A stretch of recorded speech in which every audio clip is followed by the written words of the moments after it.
B is targeting some of the highest ranking basketball figures in the world.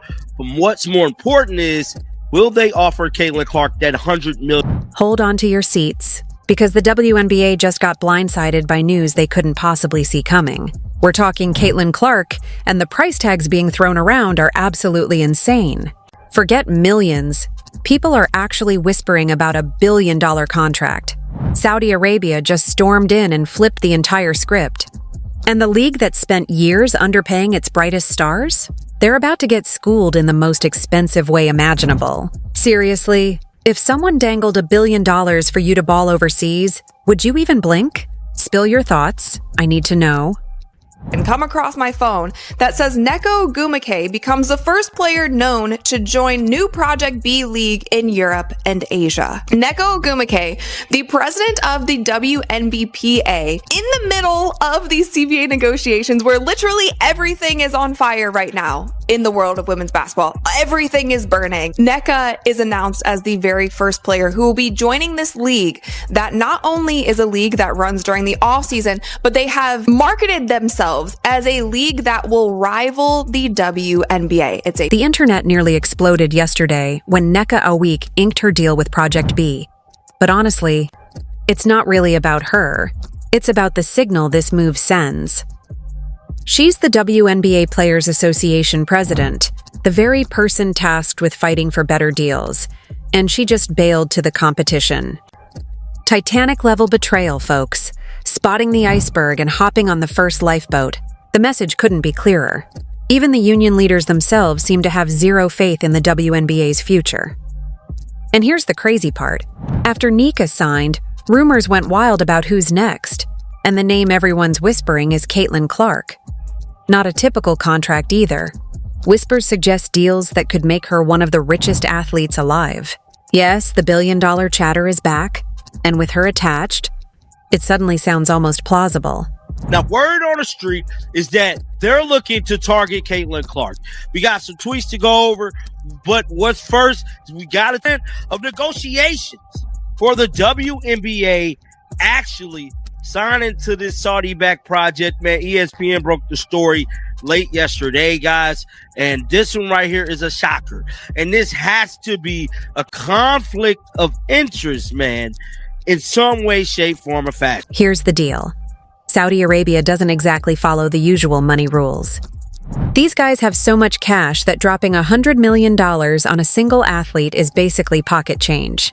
Think about it. They paid Cristiano Ronaldo over $200 million a year just to kick a ball. Golfers, hundreds of millions in signing bonuses to join Alv Golf. Floyd Mayweather flew him in for exhibition fights and threw obscene sums at him. When your oil reserves could fund a small nation for decades, money simply isn't a concern. So when people tweet that Caitlin Clark might land $1 billion deal, it doesn't sound totally crazy. Likely, maybe not. Possible? Absolutely. These are the same folks who handed $6 million to a fighter for 3 exhibition bouts and tossed $600 million to a golfer just to sign on. They aren't playing by anyone else's rules. Project B is paying a lot, which is what we assumed. You know, this all started with Saudi-backed league, and that's what got the controversy ball rolling and the speculation ball rolling. And to be honest, I wasn't sure what to make of it. But now it seems like a very, very real thing, particularly with Nneka Ogwumike signing, and there's the message that sends with her being the Players Association president and everything. But then there is the bottom line. You know, everybody's got a price as the million. Meanwhile, the WNBA is in full-blown panic mode. Collective bargaining talks are stalled, deadlines extended by 30 days, and right in the middle of it all, their fiercest rival swoops in, dangling offers the league couldn't even dream of matching. It's like negotiating your salary while your boss watches someone hand your coworker 10 times your paycheck. So what's Project B actually offering? First, the money is undisclosed, which probably means it's embarrassingly higher than anything WNBA players see. Second, players get equity stakes in the league, meaning real ownership. They're not just employees, they're investors cashing in when the league thrives. Third, the schedule runs November through April, perfectly fitting the WNBA off-season. Normally, players would be grinding overseas anyway. But for Caitlin Clark, this means no more WNBA salary plus flying to Turkey or Russia to play in half-empty gyms. Instead, she could earn generational wealth in a fully funded league with world-class facilities. No off-season hustle, no sketchy foreign paychecks, just one check that secures her family for life. And the timing? Terrible for the WNBA. They're negotiating a media rights deal, trying to ride last season's hype, and desperately need their stars. Then Project B lands with Saudi cash, threatening to dismantle everything. It's like spending years building a house of cards only to have someone swagger in and flatten it. Anyhow, Project B is founded by former Facebook executive and the co-founder of Skype.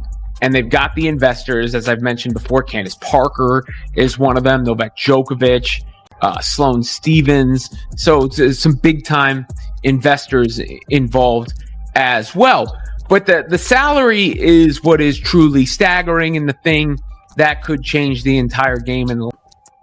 And here's the kicker. Nneka Awik openly admitted the pay package was the sole reason she signed. No pretending, no spin. The money was better, so she took it. Honestly, who wouldn't? The WNBA has underpaid these women for decades, promising someday, while Project B strolls in saying, "Forget someday. Here's your cash." Naturally, conspiracy theories exploded. Some say Project B targeted the WNBA because it was weak. The league has been hemorrhaging players to overseas leagues for years. Salaries are abysmal, and conditions subpar compared to men's hoops. Offer decent pay and equity, and suddenly Project B looks irresistible. But Caitlin Clark, she's the crown jewel, biggest name in women's sports, arena filling, streaming breaking, merch selling machine. Land her, and Project B instantly becomes legit. They're no longer a startup. They're the league that signed Caitlin Clark, worth every penny. Some claim her stock dipped recently. Maybe slightly, but she's still the most marketable player in women's basketball.